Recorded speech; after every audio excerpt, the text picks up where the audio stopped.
Praise lord అండి. అందరూ బాగున్నారు కదా. వాక్యంలోకి వెళ్ళే ముందు చిన్న ప్రార్థన చేసుకుందాం. సర్వోన్నతుడా, సర్వశక్తిమంతుడా, కృపామయుడా, నీకు లెక్కలేని స్తోత్రాలు నాయన ప్రభా. వినుచున్న వారికి, నీ చూచుచున్న వారికి, ప్రతి ఒక్కరికి మారు మనసు దయచే ప్రభా.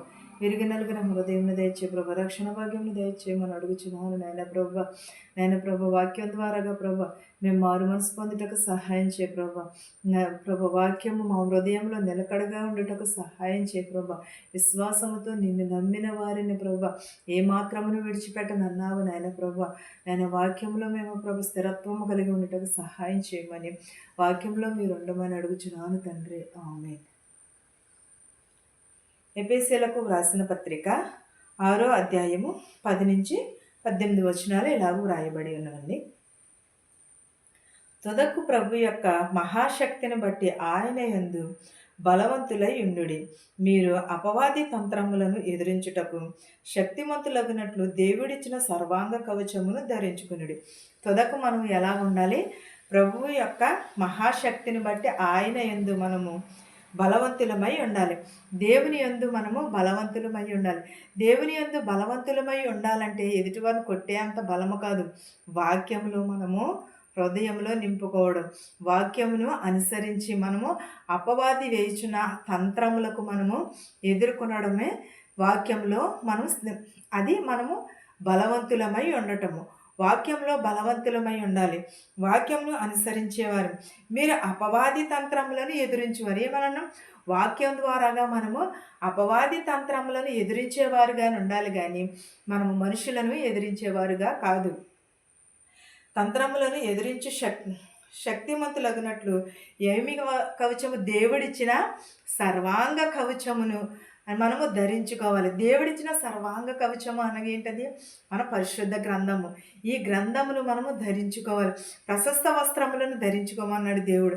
తెల్లని వస్త్రములు ధరించుకోమన్నాడు. ఎందుకు? మనం తెల్లని వస్త్రము వల్లే మన హృదయం కూడా అలాగే ఉండాలి.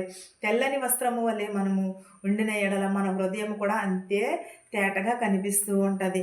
అంతేగాని సర్వాంగ కవచము ధరించుకోమన్నాడంటే మనం ఈ రోజులో బంగారముతో వస్త్రమును ధరించుకుంటున్నారు. అటువంటి వస్త్రమును కాదు, వాక్యం అనే వస్త్రమును దేవుడు ధరించుకోమని అంటున్నాడు.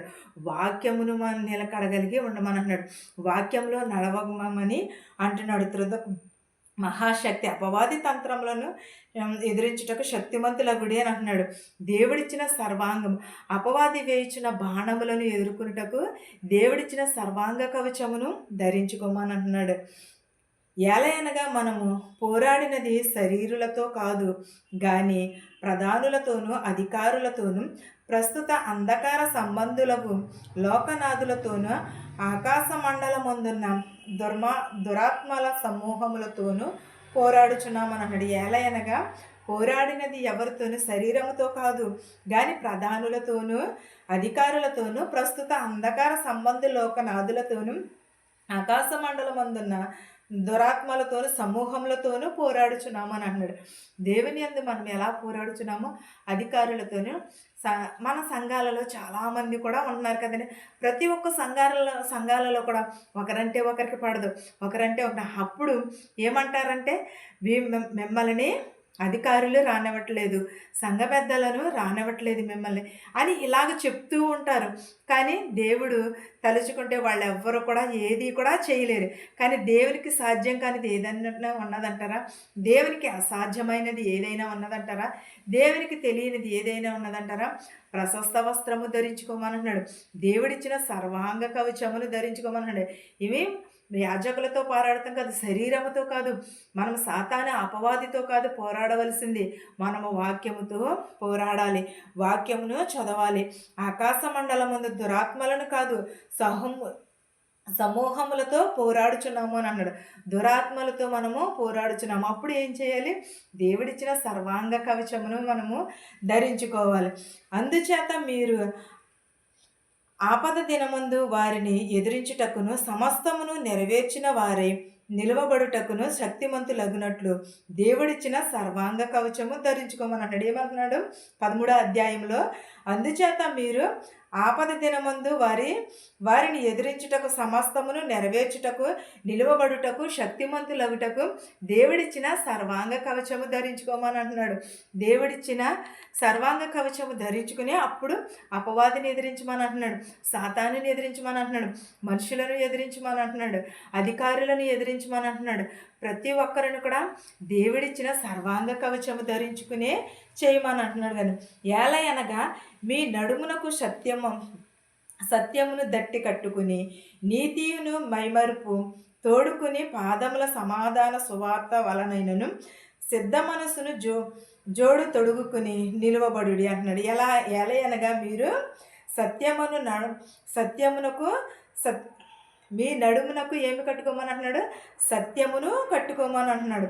సత్యమునని నడుమును కట్టుకుని, దట్టిని కట్టుకుని, నీతి మైమరుపు తొడుక్కోమని అంటున్నాడు. నీతిని అనుసరించేవారు ఎవరున్నారు ఈ రోజుల్లో? కానీ సత్యమును నీతిని అనుసరించమని అంటున్నాడు. అప్పుడు మీరు సిద్ధపాటు కలిగి ఉండమని అంటున్నాడు. సమాధానం అనే జోడును తొడుక్కోమని అంటున్నాడు.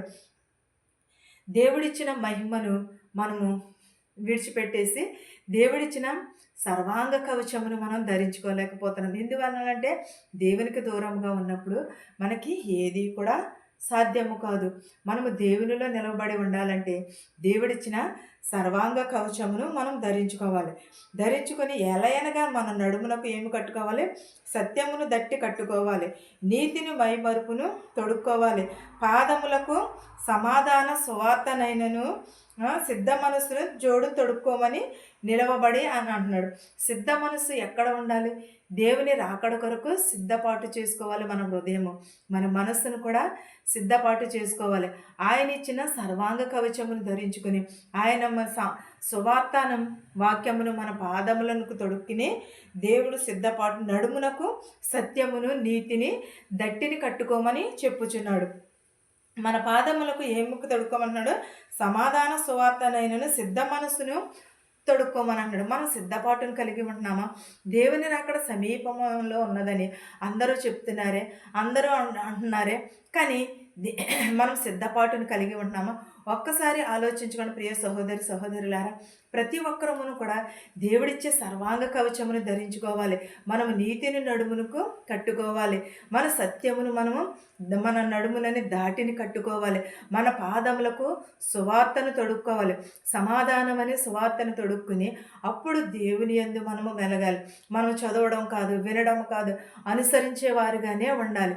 మనం వినేసి చెవిని విడిచిపెట్టేవారుగా కాదు.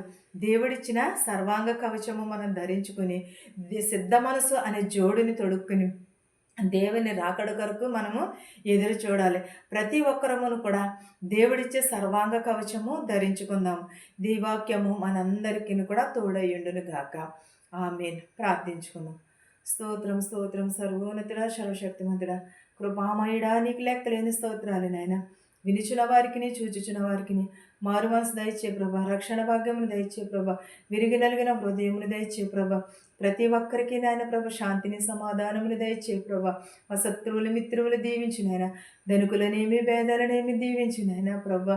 చిన్నవారి మొదలుగులు పెద్దవారి వరకు దీవించినాయన ప్రభా. ఎవరెవరైతే ఏ చేతి పనులు అయితే చేస్తున్నారో వారి చేతి పనులను దీవించినాయన ప్రభా.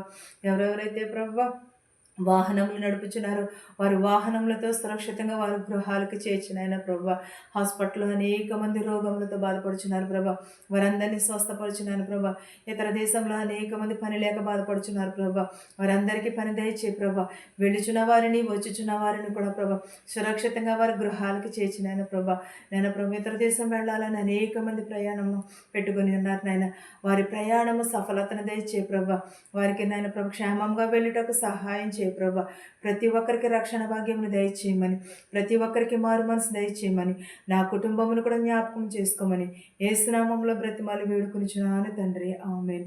పరలోకమందున్న మా తండ్రి, నీ నామం పరిశుద్ధపరచబడును గాక, నీ రాజ్యం వచ్చును గాక, నీ చిత్తము పరలోకమందు భూమిందు నెరవేరినట్లును మనిదిన ఆహారము నేడు మాకు దయచేయము. మేడల అపరాధములు చేసిన వారిని మేము క్షమించిన ప్రకారము మా అపరాధములను క్షమించుము. దుష్టుల నుండి శోధన నుండి తప్పించుము. రాజ్యమును శక్తియు మహిమయు నిరంతరము నీవై ఉన్నావు మా తండ్రి. వినిచిన వారికిని, చూచుచున్న వారికిని, వాక్యము పైనను నా కుటుంబము పైన సదాకాలము నీ కృప తోడై ఉండును గాక. ఆమేన్. ఆమేన్. అందరికీ వందనాలు.